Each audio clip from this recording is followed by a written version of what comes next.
All right, how's everybody doing tonight?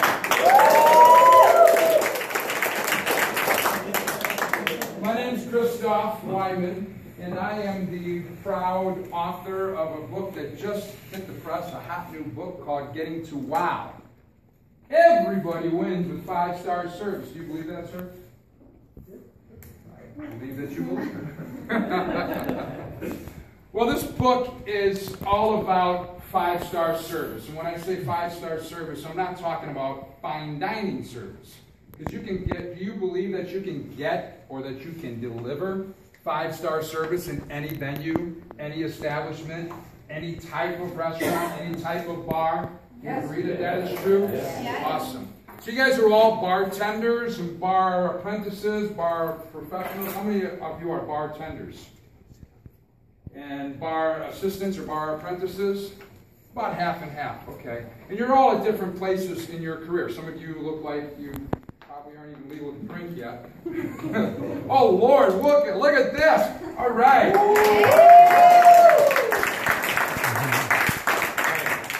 This is a good presentation. Cheers to all of you. You know what, before we start, I actually want to applaud all of you. You know why? Because there's a hell of a lot of other things that you could be doing right now at this hour on a Thursday night than being here and investing your time, effort, and energy in yourself. Am I right? Right. But this is important. And because you're investing in yourself, you're probably going to be more successful than the other people out there. Right? So I want to commend you and applaud yourself. Pat yourself on the back. Pat somebody next to you on the back if they allow you to. So what is wow? What is wow? There you go. To wow your guests, right? Let me ask you, you guys are bartenders and bar apprentices, bar professionals, right? What business are you in, sir in the green? Which business are you in? Service business, right? So you're not really in the bar business, right? That's just kind of like the vehicle. Is that kind of true? And not only service, but hospitality. And who are the people that we are doing service for? Guests. And they are what? People. Right? I mean, bare bones, you are in the people business. Right? And as bartenders, so first of all, front of the house kind of doesn't get too many accolades. Am I right? Front of the house, you all know what front of the house is. Okay. Because we live in a, I call it a celebrity cult, celebrity chef cult culture, right? Right? Especially in Las Vegas. Who is considered, I don't know, by some people, the most important position in any restaurant or any dining establishment? What? Head chef. Head chef, right? Celebrity chef. That's what at least television tells us, and that's what our culture tells us. And so that's the back of the house. Front of the house, there's no TV shows about servers. Not yet, right, George? Not yet. We have one in process. I'll tell you about that later if you're interested. There's no TV shows about the hostesses, are there? You know, like hostess cat fights or whatever. That would be cool. I'm kidding. Somebody else developed that show. There are shows about bartenders, but it's not really about the people service aspect of it, right? And this is not to knock any show that's on television, but I would say that the front of the house is really the unsung heroes of the business, right? Because no matter how great the food is and no matter how creative that chef is, if that doesn't get from there to the guest, if it's not delivered in an experience by the front of the house staff, the bartenders, the servers, the service team, then what they do is just food on a plate. I don't know if any of you are chefs in here too, but that's the truth, right? So I want you to know, first of all, that what you guys do is so incredibly important. I'm going to put my book down. It looks like I'm doing an advertisement. I am. So the message of Getting to Wow is a lot of different things. This book is a journey of taking you from where you are currently, wherever that is, whatever that means, to a level of elevated service. When somebody comes into your bar, do you have any idea why they're there? They're drunk. Sometimes it is. Absolutely. But does everybody come into your bar for that same exact reason? No. There's some multitude of reasons. Shout them out to me. What are some reasons why people come? Socialize. Gamble. Network. Health inspection. Secret shopper. Exactly. Some people come because they want to have fun, right? Some people come because they want to get wasted. Some people come because they don't want any of that. They just want a peaceful, stress-free environment. Why they're at their bar, I don't know.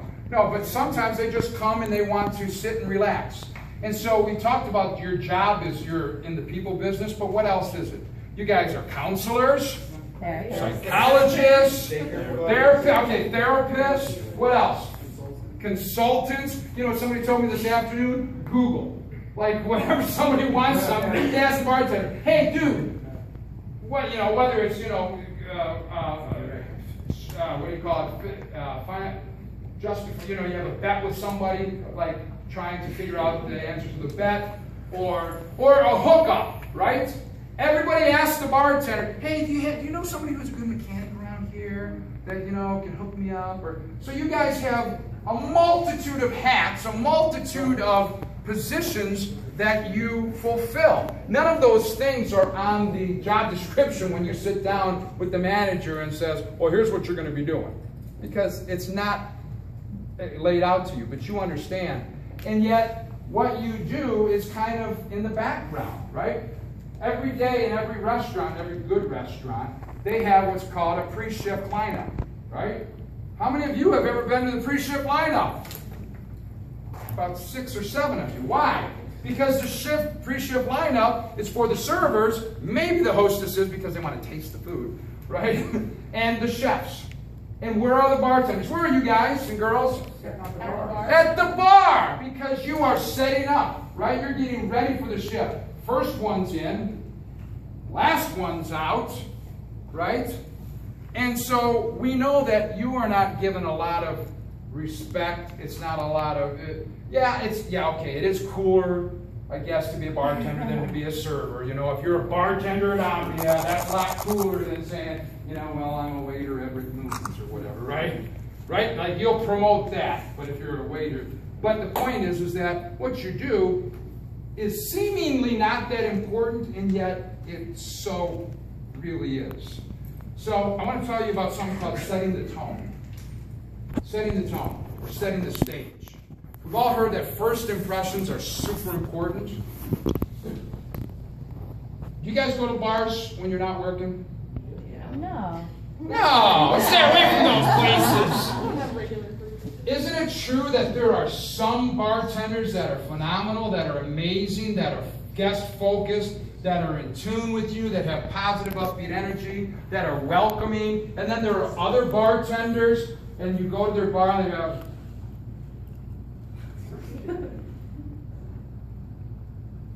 we can get you. What? We can get you. We can get you. And first of all, I don't even know what language that is. And none of you in here, I'm not talking about any of you in here, because none of you have ever done that. But, you know, when somebody sits down at your bar, we talked about everybody has a different agenda. Everybody comes for a different reason. Some people want to be wowed in a exuberant, spectacle kind of way. Some people just want to be wowed by you remembering that they were in here 3 times in this past week, so you should remember their drink. Yes? Maybe? Energy. Energy. Who determines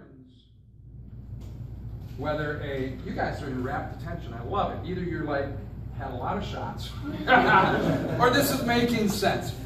Who determines how a guest experience is going to be? I do. I'm not even there. No, I'm kidding. Yes, I do. The bartender does. And what I'm talking about is setting the tone. When somebody comes and sits down at your bar, engagement, energy, enthusiasm, these 3 E's. I've been places where it's amazing, like I feel welcome. I feel like, you know what, I came here and I said I'm just waiting for a table with my wife, but I feel so welcomed. I feel like we're connecting. Yeah, I would be more comfortable sitting in a booth because I'm lazy and I don't like sitting at high tops. But you've engaged me and you've welcomed me and you've made me feel something that it doesn't matter about me going to the table anymore. And that's what I want to remind you of. I know you've all heard this before, but you spent 10 weeks on knowledge, techniques, and skills. And you're still going to be working on that. And that is so incredibly important, right? Because you need to know how to make your drinks. You need to know all the details of your business, of the craft. But that's only step 2 of 4 steps or 4 pillars of WOW service. You know what step number 1 is? The internal aspects. If you come into this business and you're focusing just on skills, techniques, and knowledge, you're going to be fantastic. You're going to be phenomenal. You're going to make a lot of money. But you know what? You're not going to be that successful because you haven't focused on your internal aspects first. Your mindset, your positive energy, your attitude. There's a thing that I call the tips linked to emotions roller coaster.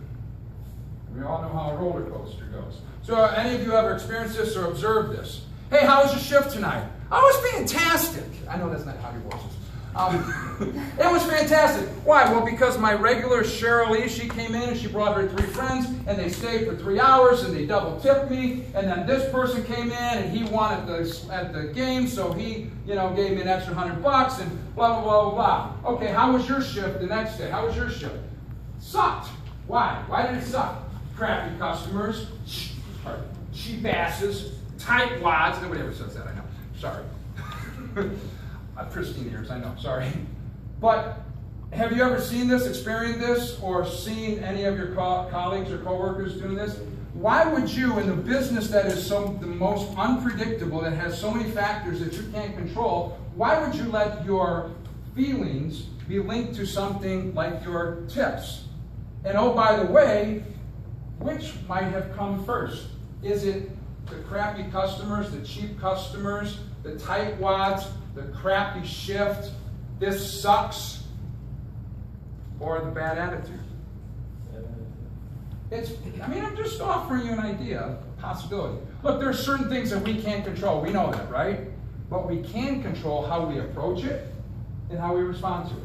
Those are really the only 2 things in your whole arena. That you can't control who's coming in, can't control what they're going to do, what they're going to say, how long they're going to stay, or anything about that. But you can control how you approach them. Hey, how you doing tonight? Having a great night? So glad you came in. It's your first time here? Yeah, wow. As opposed to, I'll be with you in a minute. Okay, what? What do you need? What do you get you? Right? And I know that, yes, ma'am. But you also have to be able to read your customer because some people just want to be left alone and gamble. Absolutely. Thank you. Absolutely. And I'm not trying to simplify it that much. And as you, because we said at the very beginning, you are in the what business? Service. And even more specifically, people business. So here's my question to you. You have spent 10 weeks. Not 10 months, seriously. No, we got to finish it eventually. 10 weeks. He's got an idea. You've spent 10 weeks on skill, and I'm not saying that they haven't touched on it, but the majority of it has been skills, techniques, and knowledge. How much time in the last 10 weeks have you spent on developing your personal habits, your personal mindset, your energy, your reading of people, like you say? We were talking about energy a second ago. If we can read our guests, because we're energetic beings, and we're in sync, and we can resonate and pick up vibrations, all that kind of stuff. This is not hokey pokey, right? Like, you understand this stuff, right? Yes? If we can read them, then in the exact converse, then don't you think that they can read us? That's why the fake smile doesn't work. That's why going through the motions and doing every step of service properly, but not having a passion or caring about the guest, doing that thing and then turn around and saying something to your coworker or to your bar back, because they can read you too.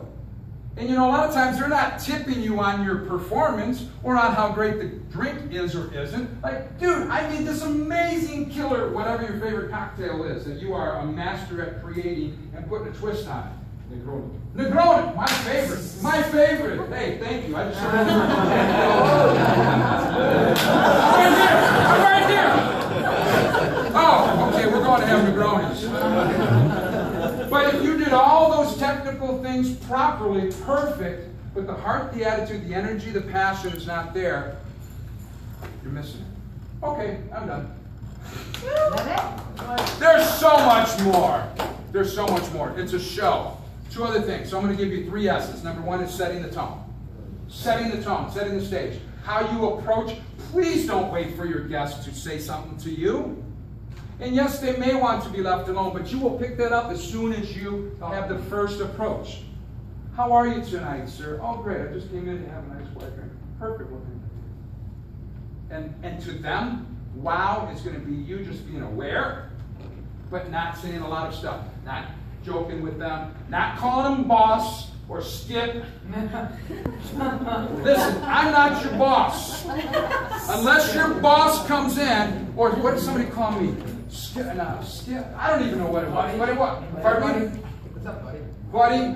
I mean, I don't know, but there's this fine line between familiarity and dude.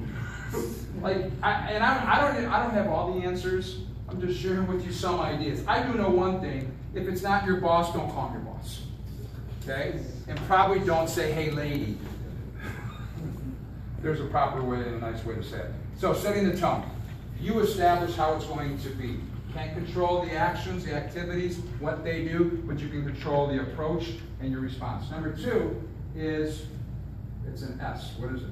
Smile. Smile. Sure, let's go with that too. No, don't be sorry. Dude, come on. Come on, boss. Servant heart. And when I start saying this, a lot of people get all weird about it. You said earlier we're in the service and hospitality industry. Does everybody still agree with that? Yes, show of hands? Sort of. Okay, happy. So if you are in the service industry, guess what? You can't have the attitude. You're not allowed to think, I'm not your servant. Yes, you shouldn't. They should not. We always have these unenlightened, rude customers once in a while, but there's not the majority of them. That, I'm not saying, they snap your fingers and you run to them. That's not what I'm talking about. I'm talking about that you're here to serve. Do you agree? Yeah. If you don't want to serve people, get out of this business. Because it's the service business. Service business. And I'm just reminding you of what you already know.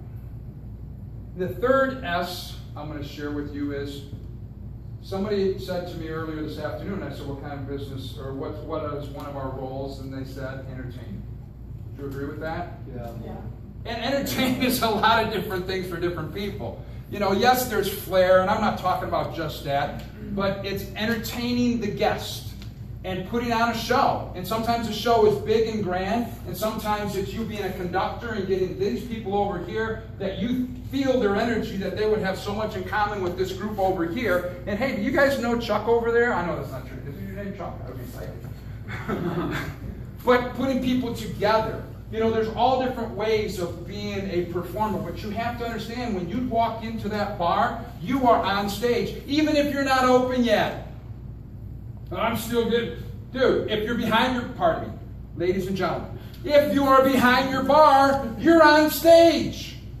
You are starting the show. It might be the prelude or whatever the case may be, but it's a show. And you've got to be ready to perform. You got to leave your stuff at home. You got to leave to put a smile on and actually make it a real smile. You got to know your lines. Please know your specials. How come when I come to a bar, I know it's because you're not in the pre-shift, right? They didn't tell you what the specials were. So does that excuse you? No. If I come to have dinner at your bar, shouldn't I get the same service, the same experience as if I went 12 feet away and sat at a table with the server? But a lot of times, it's like the focus is only on the drinks. You don't know your wine list. Do you know your wine list? Yeah. Learn. I mean, do your homework. Like, you know what I mean? Drink at home. Know your food. Hey, who knows what the big 8 allergies are? Food allergens? Big 8. Big 8. Give me one. Eggs. Eggs. Peanuts. Peanuts, 2. Shellfish. Dairy is a generalization. Shellfish, good, 3. Gluten is not one. But gluten is important. Onions. Wheat, onions is not one. That's a preference. Yes, you can. But there's something called the Big 8. getting to wow, everybody went to 5-star service. There is a chapter where you will learn all about the Big 8. Even though you're not a food server, you are a food server because you're a service and hospitality professional. You're the unsung heroes of the front of the house. You have to know your knowledge as much as the servers do, and guess what? You're going to have to do it on your own because you're not going to be privy to the time with the chef. You should know that menu. It shouldn't be just, here, let me know what you want. Am I making sense? Awesome. So, setting the tone, serving heart, giving them a show. I want to end with one little thing. And that's not what she said.